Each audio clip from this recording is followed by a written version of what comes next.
John, capture log ashes. First, you prop the Harlequin doll up on the couch. Having it in the middle of the floor sprawled out all akimbo-like struck you as unseemly. You capture log the ashes to your available card. John, combine ashes with urn. You merge the sacred urn with the ashes. Most of the ash is back in the urn, but it's a total mess. Really, it probably would have been tidier if you just used a broom and a dustpan. John, put urn back. No one will be the wiser. Except maybe for people with eyes. John, go get fake arms again. You just got another brilliant idea for something to do with those pointless arms. You pry them out of the cake and capture log them. Looks like Pester Chum is acting up again. John, examine third and fourth walls of room. John, check Pester Chum. Another one of your chums is messaging you. John, check message. Tentacle therapist began pestering ectobiologist. I understand you've recently come into possession of the beta release of the Game of the Year, as featured in respectable periodicals such as Game Bro magazine. That's an ugly rumor. Whoever told you that is a filthy liar, and you should probably stop hitting on him all the time or whatever. I can't control myself. I must have a weakness for insufferable pricks. Anyway, I still haven't checked the mail. My dad has it. I'm trying to go get it from him, so BRB. John, What? you're wearing one of your disguises now, aren't you? You're typing to me right now while wearing something ridiculous. No, why would you even think that? That's so stupid. Okay, why don't you go get the game from your father? Alright, wish me luck. Oh, by the way, just kidding. I was wearing a funny disguise this whole time. Gotcha! I know, John. John, go back downstairs. You can now execute that brilliant idea you had. There should be just enough frosting on the fake arms to serve as an adequate adhesive. John, attach arms to doll. You don't care what Colonel Sassacre says. That makes it at least 1,000,000% funnier. John, inspect burnt paper on the floor. You put this back in the fire, where it belongs. John, throw present wrap in fire. As long as you're cleaning up. John, capture log doll. You can carry hefty items, but that thing is just way too big. Get real. Besides, you don't even want it. John, read Colonel Sassacre's text.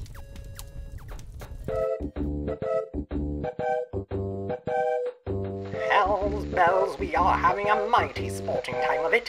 Hold fast, my intrepid fellow pranksmiths. We've merely nicked the mahogany of our japing chests.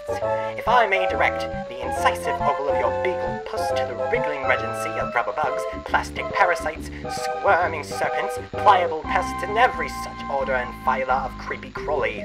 Land sakes alive, we are cooking with petrol now. In further exhibits, we shall dwell on artifice useful to your exploits.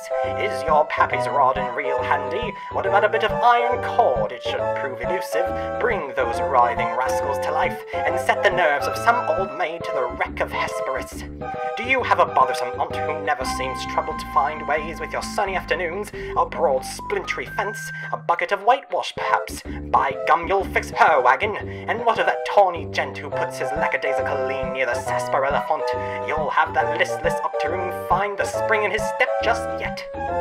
You thought about consulting the text to determine exactly how hilarious the doll is now, but this text is way too big to navigate in a timely fashion. You decide to forget it. John, find Dad and retrieve mail. The door on the left leads to the kitchen, from which the smell of baking wafts. A powerful aroma which could lift an especially portly hobo off his feet. The door on the right leads to the study, where your dad spends a lot of time. He could be in either room. Where will you go? John, find Dad and retrieve mail. It doesn't look like he's in here right now. John, examine Father's desk. On the desk is a deck of playing cards. One of your dad's pipes, the April issue of the Serious Jester magazine, and a stray capture log card. There is also a can of peanuts on the desk. Oh, Dad. You won't be falling for that one again anytime soon. A severe peanut allergy is a terrible affliction to cope with. John, upgrade costume with hat from Hat Rack. You swap the magician's hat with the bowler hat. This disguise is somewhat less funny, but a lot more distinguished looking. John, combine second pipe with clever disguise. Your dad maintains numerous pipes around the household. A father without a pipe is like a strapping roughneck without a toothpick. That is to say, he is a rather piss-poor excuse for a roughneck if you ask me. You'd rather not take the pipe, though. The first one tastes bad enough as it is. How you suffer for your comedy. John, examine Pesterlog card. Yes! This will be perfect for expanding the space in your Scylla. John, Pesterlog card. John, play haunting piano refrain.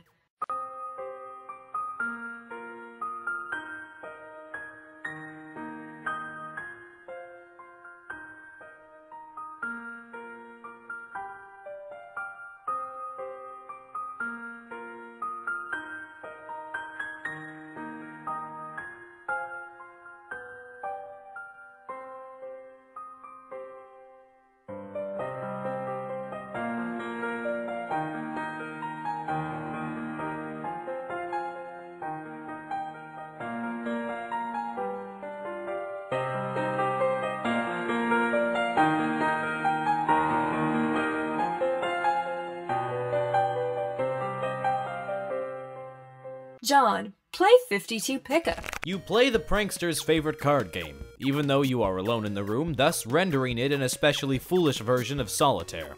So stupid. Look at this mess. The peanut gallery over there sure is getting a kick out of it. You are allergic to their scorn. John, attempt to leave the house. You go back into the living room and contemplate checking the mailbox outside. You think perhaps you should exhaust all possibilities before plunging headlong into a dad encounter. Your television is currently airing a commercial. John, exit. You exit the house.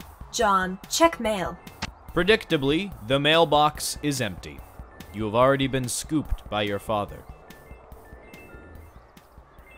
The streets are empty. Wind skims the voids, keeping neighbors apart, as if grazing the hollow of a cut reed, or say, a plundered mailbox. A familiar note is produced. It's the one desolation plays to keep its instrument in tune. It is your 13th birthday, and as with all 12 preceding it, something feels missing from your life. The game presently eluding you is only the latest sleight of hand in the repertoire of an unseen riddler, one to engender a sense not of mirth, but of lack. His coarse schemes are those less of a prankster than a common pickpocket. His riddle is absence itself. It is a mystery dispersing altogether, like the moon's faint reflection, with even one pebble of inquiry dropped in its black well. It is the most diabolical riddle of all. Absence diminishes little passions and increases great ones, as wind extinguishes candles and fans a fire. Walt Whitman. Yes, you are certain Walt Whitman said that. 100% positive. You have a feeling it's going to be a long day. John, leave a surprise for the mailman. No! John, see if your father left a mail in the car. The door is locked, and your dad has the car keys. You peer in through the driver's side window. You don't see any mail, but you do see a green package. There is also something underneath it that looks like a slip of paper. Could these items have come in the mail? You don't see anything else that's usually in the mail, like bills and coupons. Maybe your dad forgot to take this stuff inside. John, spy in the kitchen. You try to get a gander through the kitchen window, but you can't see a whole lot. It seems your dad has been doing so much baking the glass is steamed up. God, he is so weird. But you can see what's on the table just beside the window. It looks like the mail is there. Included among it is a red package, some bills, your dad's PDA, and an envelope that appears to be suspiciously labeled with the Smurb logo. Could it be? Unfortunately, the window is locked. John, go back into the kitchen.